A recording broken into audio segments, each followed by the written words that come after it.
Proud na sinalubong ang mga atletang magiting na kumatawan sa Pilipinas sa 2024 Paris Olympics. Para sa karangalang ibinigay nila sa bansa, binigyan sila ng gantimpala at pagkilala sa Malacanang. May report si Mariz Umali.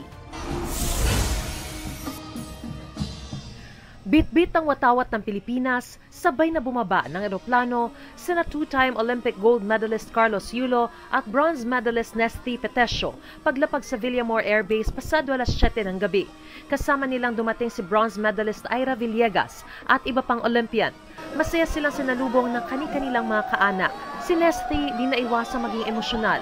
Nagpasalamat naman si Carlos Yulo sa lahat ng mga sumuporta. Di po nasayang yung pagpupuyat nila para mapanood kami at ipagdasal. Maraming salamat. Panalo namin po to. Panalo natin to lahat po. Hindi nila kasabay ang 5 iba pang Olympian dahil ayon sa Office of the Presidential Protocol, dumiretso na ang mga ito sa iba pa nilang kompetisyon. Mula Villamor Air Base, nagtungo sila sa Malacanang kung saan sinalubong sila ni Pangulong Bongbong Marcos, First Lady Liza Araneta Marcos at First Family. Halatang proud na proud ang Pangulo na kinamayan at tinapik-tapik pa si Yulo. Pagpasok sa Malacanang, nagpa-picture ang mga Olympian sa First Family. Sabay-sabay silang naghapunan kasama ang iba pang opisyal ng gobyerno at Philippine Olympic Committee. As promised, we have delivered gold. We broke Tokyo Olympics medal haul. For 2 consecutive Olympics, we were #1 in Southeast Asia.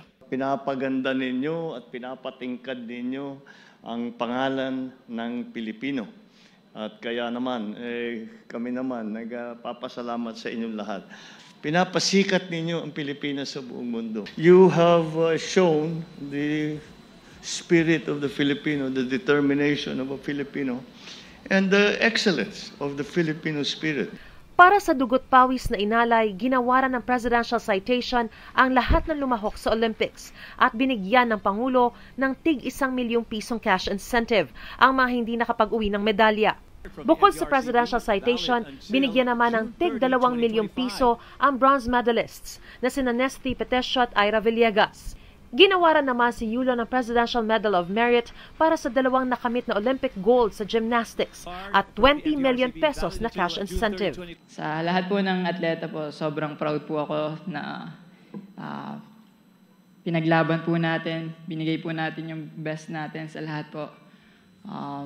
Dugot pawis yung inalay natin. Mas galingan pa natin sa mga susunod na mga competition. Mahaba pa ang gabi ng mga Olympian dahil pagkatapos ng kanilang selebrasyon sa Malacanang ay mayroon pang victory party para sa kanila at sa kanilang pamilya sa isang hotel at sa kanilang pagbabalik bansa.